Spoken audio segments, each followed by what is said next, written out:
the plane was not going to make it back to the airfield in Italy. U.S. Airman Larry Fleischer shivered inside the B-24 bomber as it limped through the skies. World War II had been raging for more than 5 years.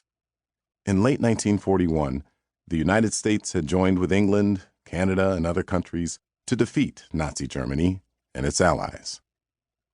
B-24s played a major role in winning the war. Fleischer's plane, however, had been hit while dropping bombs on a Nazi airbase in Austria. 2 of the engines were out. The bombing doors in the belly of the plane had jammed open.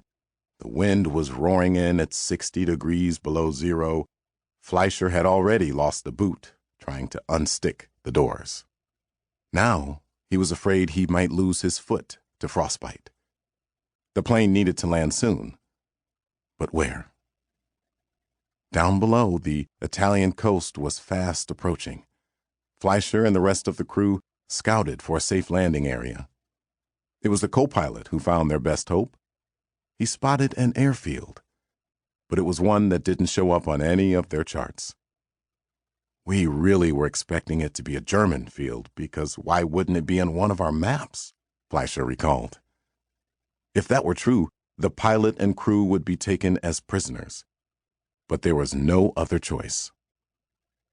The pilot carefully brought the plane in for landing and saw that this was no German base. The runway was lined with American planes. Splashes of crimson paint marked these P-51 Mustangs as red tails. These fighter planes were famous for protecting American bombers in enemy skies.